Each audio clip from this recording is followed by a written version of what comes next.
Olá, alunos! Tudo bem com vocês? Eu sou a professora Sheila Rodrigues, do componente de Língua Portuguesa. Vamos ver a nossa aula de hoje? Temos a aula de número 15, objeto de conhecimento fono-ortografia e o detalhamento, o emprego do hífen. Seguimos agora para a nossa aula.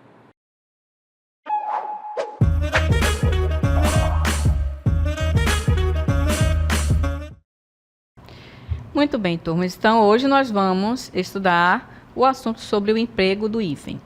Nós trouxemos aqui uma contextualização, né, sobre os elementos químicos, aí, o hidrogênio e o oxigênio.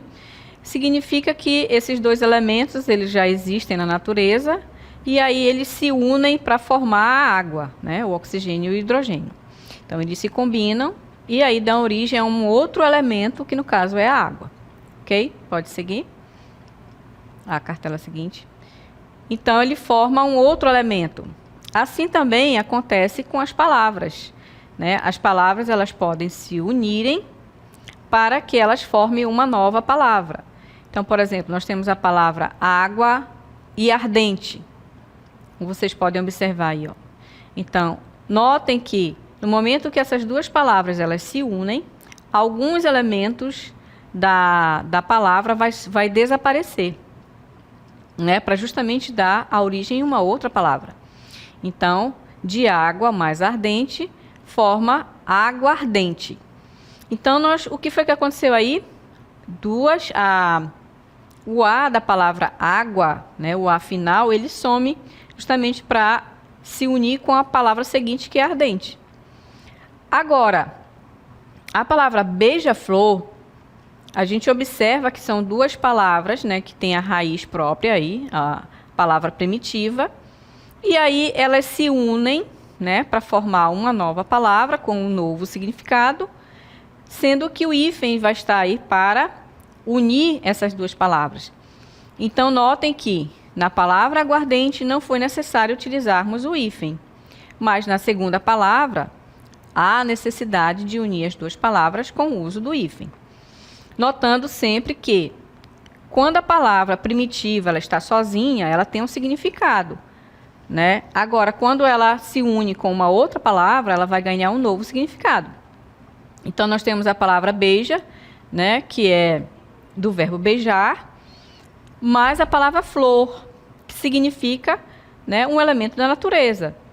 E aí, quando eu uno essas duas palavras, notem que agora eu tenho a palavra beija-flor, que aí ela vai ganhar um novo significado, que para a nossa cultura é o nome de um passarinho, é o nome de uma ave, né? E que ela, né, o ato de ela beijar a flor, deu a origem ao nome dessa ave.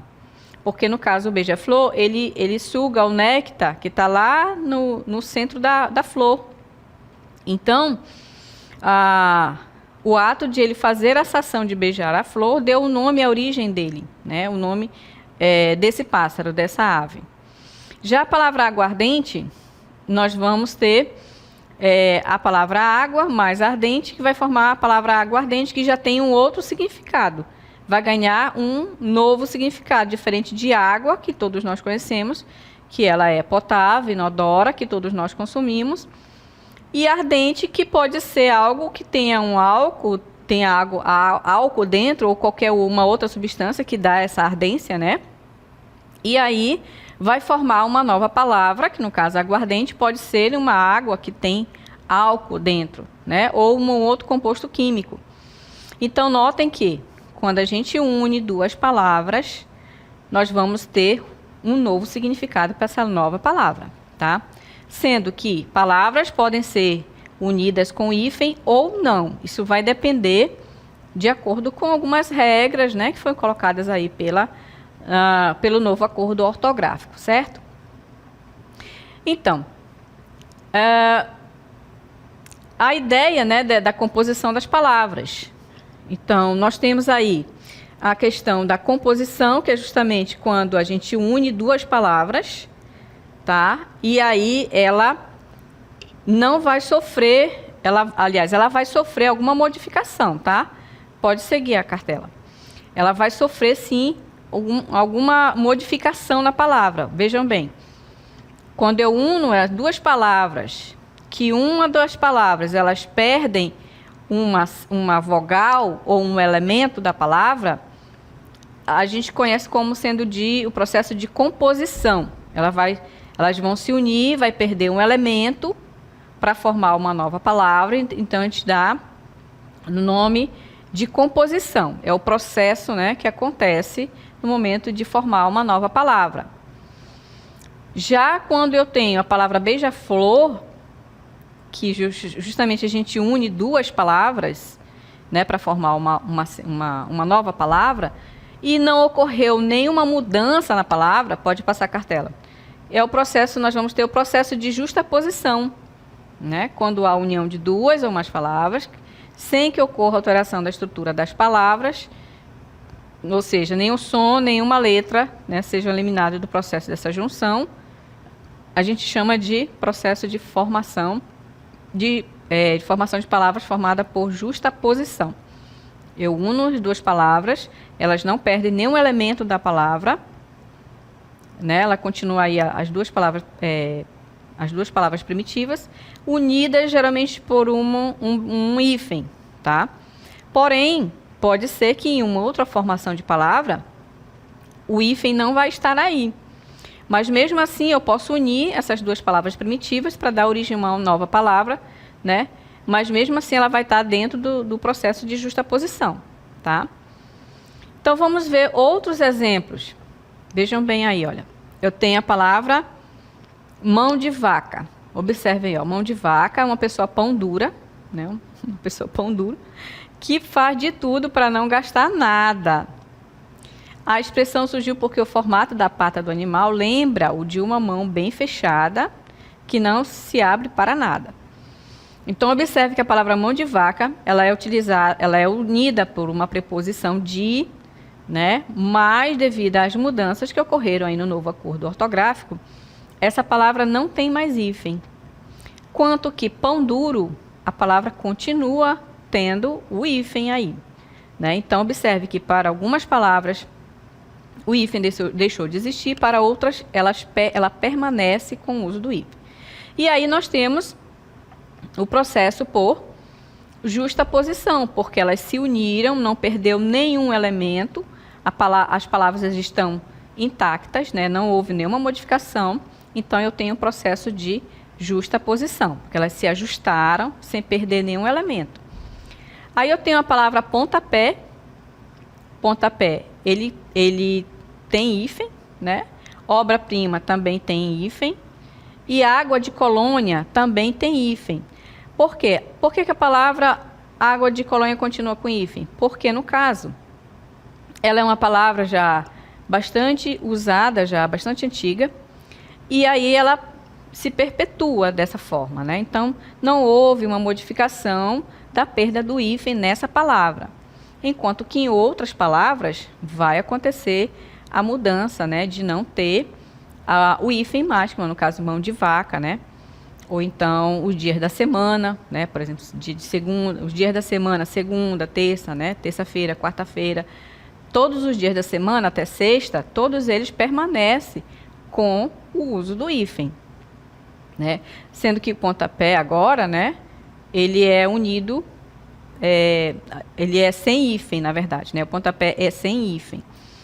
Então, essas mudanças, né, elas foram ocorrendo devido às novas mudanças que ocorreram no acordo ortográfico, certo? Então, vamos seguir para outros exemplos, agora com o exemplo de aglutinação. O que acontece, né, no processo de aglutinação?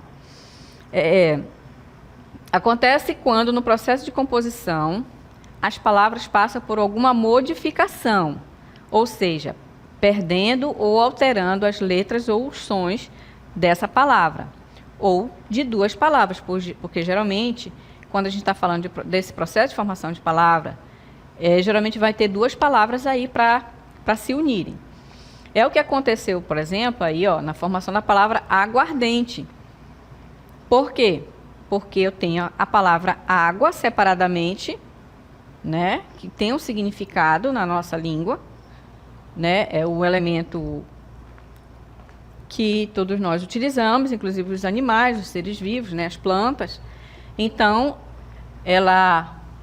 água sozinha, ela tem um significado, né? Mas a outra palavra, que é o ardente, que também tem um significado. E aí, o que aconteceu aqui houve uma aglutinação. Então, essa palavra aqui, essa letra, a vogal, ela deixa de existir justamente para dar a origem à nova palavra. Então, eu vou unir, ó,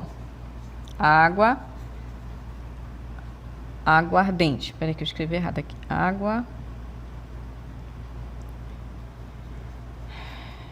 Aguardente. Então, o que aconteceu aqui, turmas? Presta bem atenção, ó. Processo de aglutinação. Uniu-se as duas palavras para dar o significado a uma nova palavra, com um novo significado. Tá certo?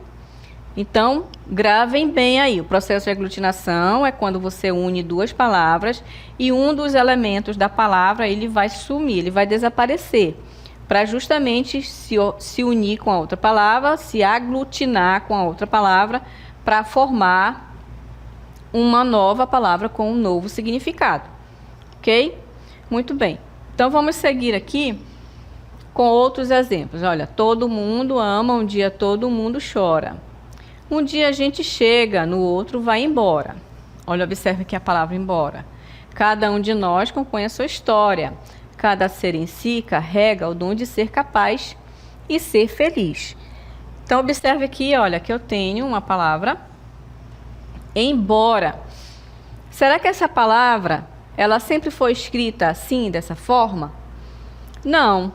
No processo de formação dessa palavra, né, antigamente, como é que ela era escrita? Ela era escrita em boa hora. Observem bem que eu tenho 3 palavras aí, e aí com o passar dos anos, essa palavra ela foi sofrendo modificações, até o momento em que ela se aglutinou. Elas se uniram, né? Então, o que acontece? Embora, qual foi o elemento que perdeu-se aqui nesse percurso? Foi o H, né? E o A. Ó, o A e o H, eles caíram aí da palavra, eles saíram, eles foram retirados, justamente para dar origem à palavra embora, né? Então, veja que o significado dessa palavra em boa hora, num contexto que a gente pode dizer, vamos em boa hora, ou seja, está na hora, né, de a gente ir para uma outra atividade que a gente tenha que fazer. Não é assim quando a gente está conversando com alguém, que a gente tem algum compromisso com outra, né? Ou com uma outra coisa que a gente tem que fazer. A gente não diz assim, ei, fulano, vamos embora, não é? Então, porque no sentido inicial, primordial dessa palavra, ela já tem esse significado. Então, nos contextos de conversa, ou de alguma coisa que a gente tenha que fazer de imediato, a gente usa essa palavra embora, né? Então, é importante também a gente conhecer de que forma essa palavra ela foi formada, justamente para a gente entender o significado que ela tem, né? Porque no momento que ela se une com uma ou duas palavras a mais, ela vai ganhar um novo sentido e um novo significado. Porém, muitas palavras elas vão ter lá os resquícios do significado primordial dela, do significado primitivo, certo? Porque todas as palavras elas têm um significado primitivo, um significado que vem lá do latim ou vem lá do grego, né? Que é justamente de onde se origina a língua portuguesa. Então, esse é um exemplo de mostrar para vocês de como as palavras elas são formadas, certo? Então, nós temos aqui, olha, temos a palavra planalto, né? Plano, mais alto. Então, observe que plano ele tem um sentido de que algo está rasteiro ao chão, né? E alto é algo que tem altura, que é alto, que é grande, né? Então, aqui, olha, no processo de formação da palavra, ele vai perder o O aqui, ó, porque eu vou criar uma nova palavra aqui, ó, vai dar origem a uma nova palavra, planalto. Vejam bem. Perceberam? Qual foi a palavra que sumiu? Foi o O da palavra plano, né? Para justamente ela se unir com essa outra, com o alto, para formar a palavra planalto. E o que é o planalto? Não é uma área de montanha, que é algo alto? Pois é, então, do significado primordial, primitivo da união dessas duas palavras, vai se originar uma outra, ganhando um novo significado. Pedra mais óleo. Aqui nós vamos dar origem à palavra petróleo. Vejam bem aqui. Petróleo, tá? Vou escrever aqui embaixo, pessoal. Petróleo. Vejam bem, ó. O que aconteceu aqui, ó, na palavra? A palavra óleo permanece, né?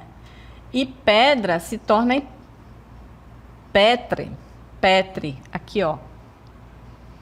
Então, notem que de pedra tornou-se petre. Que também vem lá do latim, o petre, né? É origem lá do latim. E pedra, aqui já na língua portuguesa, significa o quê? Onde fica localizado o petróleo, né? Fica embaixo lá da terra, muito, muito profundo. Então, aqui é extraído de lá, dessa localidade, onde ficam esse local, onde estão as pedras, onde está a reserva, né, do petróleo. Então, no momento de formar essas duas palavras, eu vou dar uma origem a uma outra com o outro significado. Que, no caso, o petróleo já é o resultado, né, do refinamento, de extração desse minério que está lá embaixo da terra. Então, ele já é o composto, certo? Ele já é o resultado final, né, desse processo que já aconteceu lá embaixo da terra. Que, no caso, está lá, as reservas do petróleo está lá no fundo da terra e é o resultado, né, da degradação dos resíduos, né, que ficam na profundidade da terra. Então, observem que o D, né, se transformou em T. Então, houve uma mudança, uma modificação aqui na palavra. Então, a gente tem aí o processo de aglutinação, ok? O hífen, né? É importante nós sabermos como que a gente deve utilizar o hífen, né, nas palavras. Porque a todo momento a gente está escrevendo, né? A gente precisa estudar as palavras da língua portuguesa, né? Porque é a nossa língua de comunicação, é como a gente utiliza para escrever, a gente utiliza para falar, a gente utiliza para fazer as comunicações. E como vocês estão em fase de estudo, de conhecimento, é necessário que vocês tenham esse conhecimento do uso do hífen, certo? Por quê? Porque vocês ainda têm várias séries ainda para estudar, até chegar ao ensino médio, depois ir para a faculdade. Então, é necessário que vocês saibam como é que se escreve algumas palavras. Se elas têm hífen, se elas não têm hífen, porque isso está dentro, né, da gramática padronizada da língua portuguesa. Então, é necessário que vocês tenham esse conhecimento, certo? Então, quais seriam essas funções aí, né? De que essas palavras, né, elas podem se ligar com outras palavras, né, para fazer uma palavra composta. Nós podemos ter pronomes, nós podemos ter formas verbais, nós podemos ter as preposições, né, para formar essas palavras, né? E aí a gente pode também ter os prefixos, né, pró, pré, né, que são prefixos que podem formar novas palavras, né, como pré-vestibular, não é? Por exemplo, nós temos o prefixo, né? E assim várias outras palavras são formadas, tanto por prefixos quanto por sufixos, sendo que todas elas vão ser o quê? Composta de mais de uma palavra. Pode ser duas, pode ser três, dependendo aí da formação dessa palavra. Em nomes compostos, cujos elementos conservam sua autonomia fonética. A autonomia fonética é o som da palavra e a acentuação própria. Tá? Então, nós temos palavras que têm a sua acentuação, como no caso aqui, ó, arco-íris. Então, íris já tem o acento dele. Não vai haver modificação, né? Porém, perdem sua significação individual, unindo-se para construir um conceito único.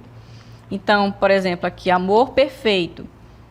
Se nós formos analisar a palavra amor separadamente, o amor ele vai ter todo um significado, né? Um significado, um sentido.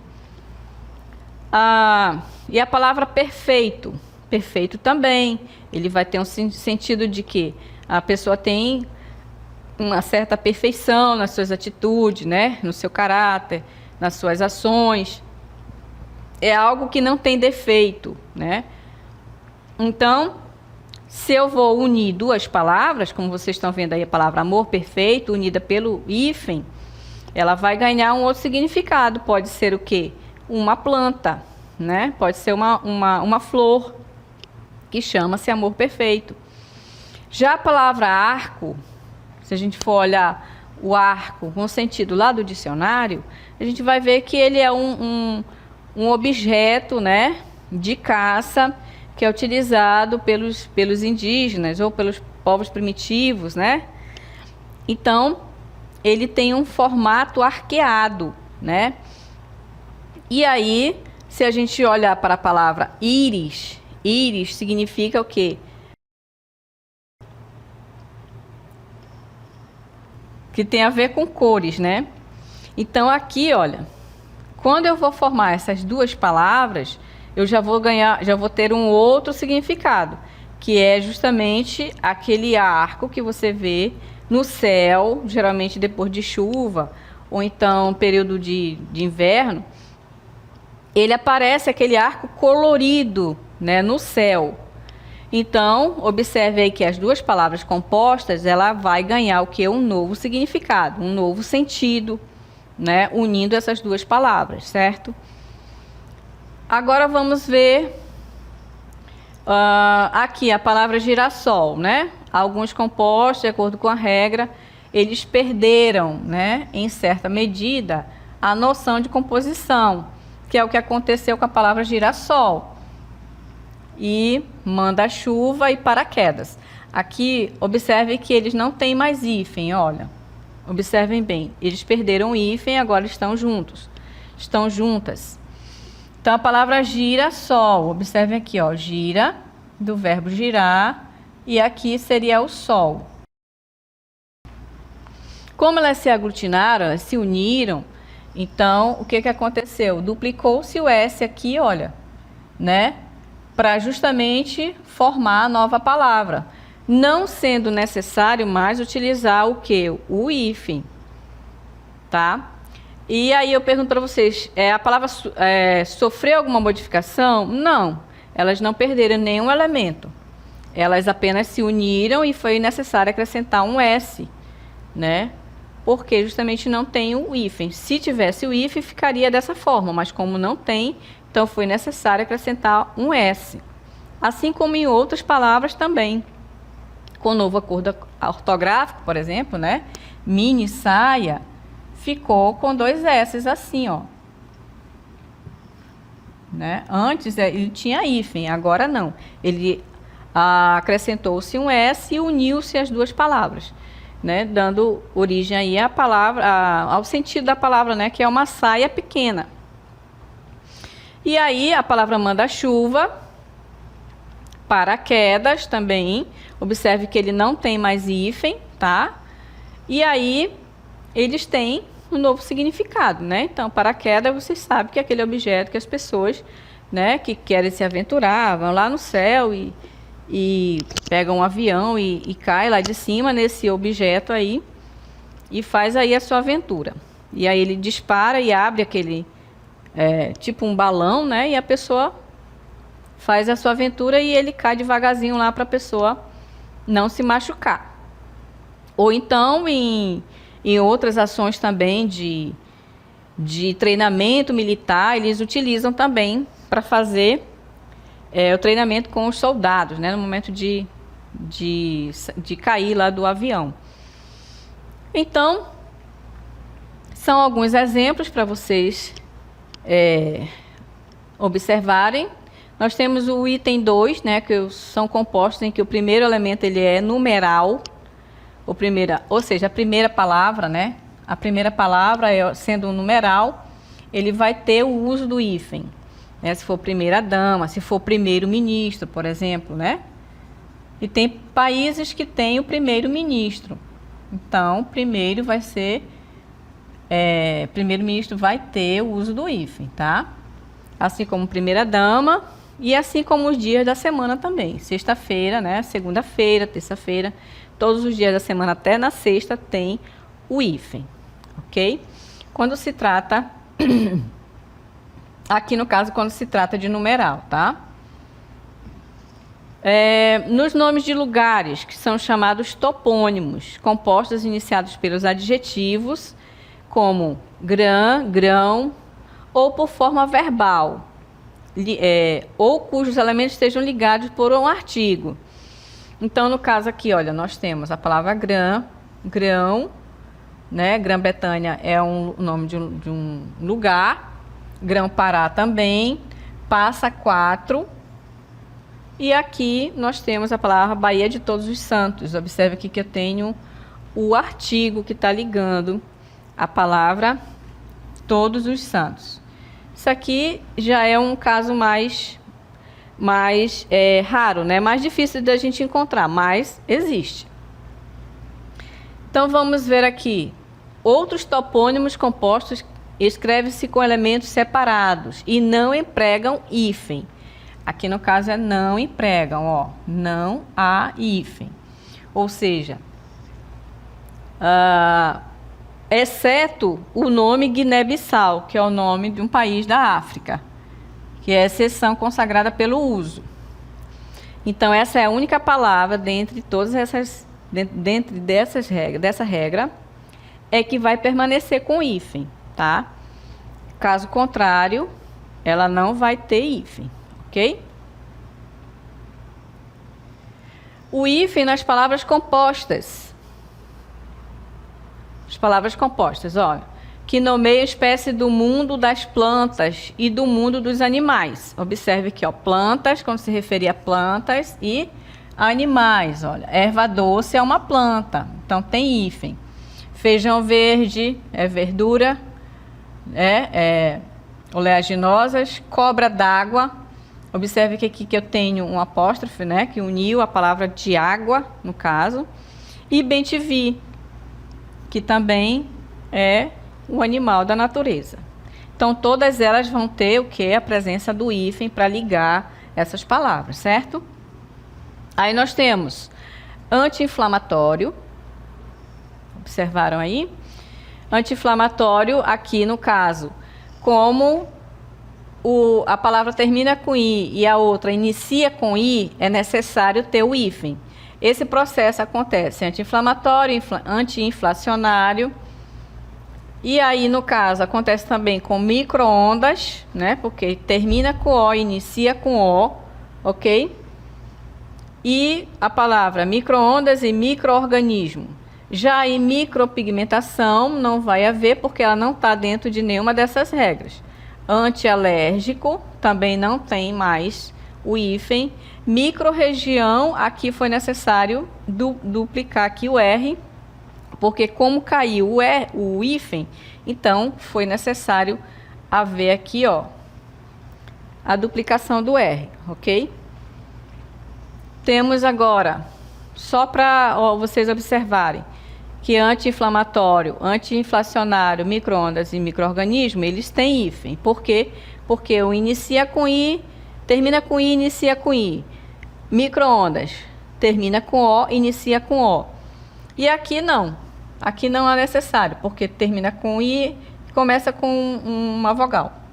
Aqui precisou só acrescentar um R. Ok? Muito bem. Então, essas foram as novas regras que foram modificadas por causa do novo acordo ortográfico, certo? E aí, a gente vai encerrar nossa aula e até uma próxima oportunidade.